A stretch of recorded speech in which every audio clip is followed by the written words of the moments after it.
मसीह की देह की उसके पांव की छोटी सी उंगली भी दुश्मन की सारी प्रधानताओं, ताकतों, सिंहासनों से ज्यादा शक्तिशाली है। Amen.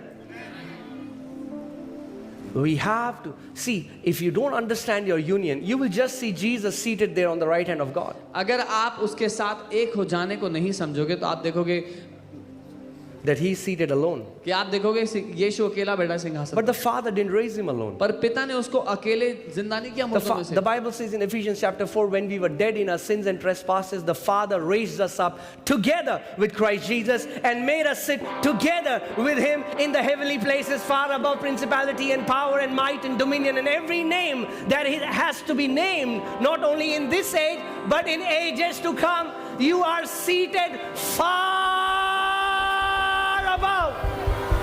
इफिसियों की किताब में बाइबल कहती है, जब हम अपने पापों में मरे ही हुए थे तभी पिता ने हमें उसके साथ जिंदा कर दिया और स्वर्गीय स्थानों में सिंहासन पर बैठा दिया। हर एक प्रधानता, दुष्ट की ताकत, सिंहासन, राज्य के ऊपर, हर एक नाम से ऊपर जो इस दुनिया में और आने वाली दुनिया में, अब हर एक ताकत से बहुत ज्यादा ऊपर बैठाए जा चुके हो। Amen.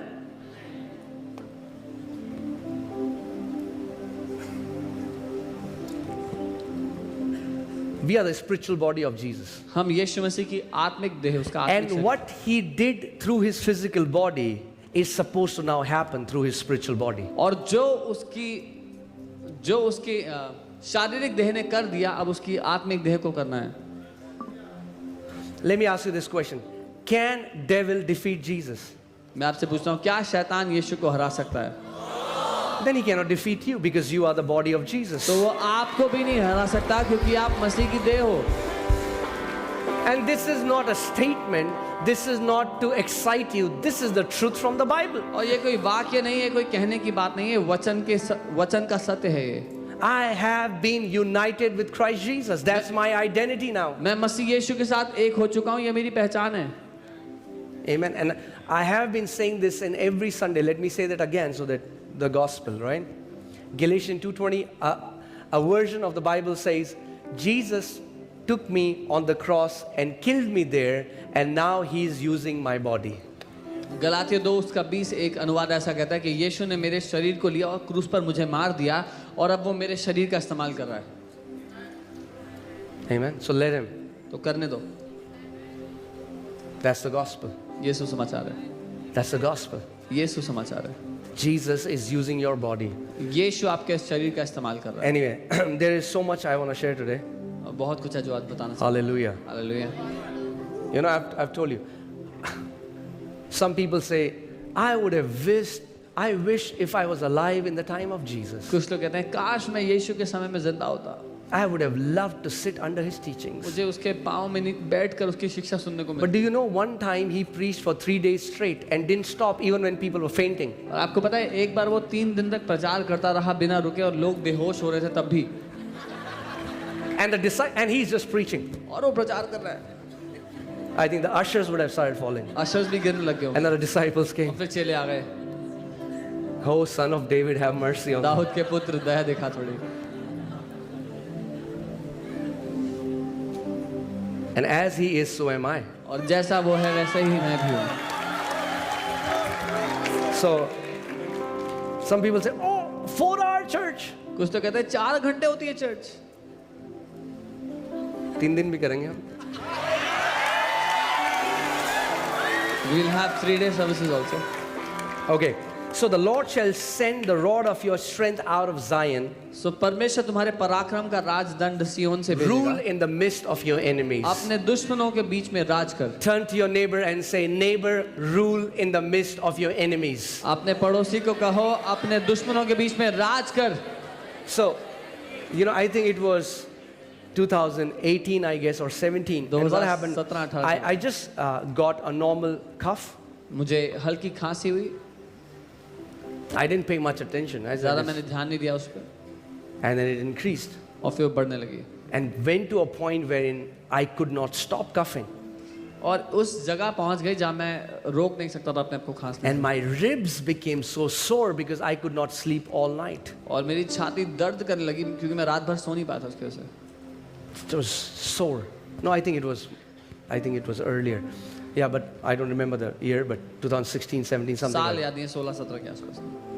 And what I'm saying is, the devil is trying to find a foothold in your life. शैतान आपके जिंदगी में पांव भर रखने की जगह मांग रहा चाहता है। If you give him an inch, अगर 1 इंच दे दिया, before you know it, पता नहीं he'll लगेगा। make it 5 inches. वो 5 इंच बना देगा उसको। Before you know it, he'll make it 10 inches. पता नहीं लगेगा 10 इंच बना देगा। That's why the Bible says, be sober, be vigilant, because your adversary, the devil, roams around like a roaring lion, seeking whom he may devour. इसीलिए Bible कहती है सचेत रहो, जागते रहो कि तुम्हारा जो दुश्मन है वो दहाड़ने वाले शेर की तरह भटक रहा है, भाग रहा है कि किसको फाड़ खाए। So, and someone told me it's a tropical allergy. और किसी ने कहा ये ट्रॉपिकल एलर्जी हो गई है। It didn't. I just came to a point when I was like, man, my ribs became so sore with pain. और हाल ऐसा हो गया था कि छाती पूरी दर्द कर दी खास खास के। And one day I was in church, and as I was praying, एक दिन मैं चर्च में था, प्रार्थना कर रहा था। I saw the Lord before me, and he had a rod in his hand. मैंने प्रभु को मेरे सामने देखा, उसके हाथ में एक राजदंड And he था। stretched out the rod, उसने वो राजदंड आगे बढ़ाया and he said, और कहा, stretch out your rod out of Zion. सिय्योन से अपने राजदंड को बढ़ा, Rule in the midst of your enemies. अपने दुश्मनों के बीच में राज कर। And he also kind of rebuked me. और उसके साथ मुझे डांटा भी थोड़ा, He said, why did you not use the authority I gave you? और कहा क्यों उस अधिकार को इस्तेमाल नहीं किया जो मैंने तुम्हें दिया है। And after that, I went to my roof. उसके बाद मैं And छत for पे गया। 3 hours, 3 घंटे I तक became violent. मैं I became angry at this. गुस्से से भर गया इसके विरोध में। And I said, devil, how dare you? And I began to just speak और with मैं this बोलने लगा। fervency. I said, in the name of Jesus, I Yeshu have के नाम authority. में मुझे And in अधिकार 3 है। hours, I started to see. It started to come down, 3 down, घंटे में down, देखा and था in वो 3 कम हो hours, गया, कम completely हो gone. गया। और 3 घंटे में पूरी तरह चला गया। That was the last time I had that, and that was the last time I'll ever have that in वो Jesus. आखिरी बार था कि मुझे वो हुआ, और आखिरी बार था जब कभी भी हो सकेगा। And I have a good news. और एक अच्छी खबर है मेरे पास। Jesus has given the same rod to you. यीशु ने आपको भी वही राजदंड दिया है। And he's saying, stretch your rod out of Zion. और वो कह रहे हैं सिय्योन से अपने राजदंड को बढ़ा। You know, I think it's Isaiah 33:24. If you can put that in the Passion Translation, it says beautifully. Do you know that Zion is a prophetic picture of the new covenantal church? यशायाह 33:24 सिय्योन जो है वो एक तस्वीर है कलीसिया की नई वाचा में। And I want to tell you the prophecy for the church. और मैं आपको भविष्यवाणी बताना चाहता हूँ जो कलीसिया के लिए है। Isaiah 33:24.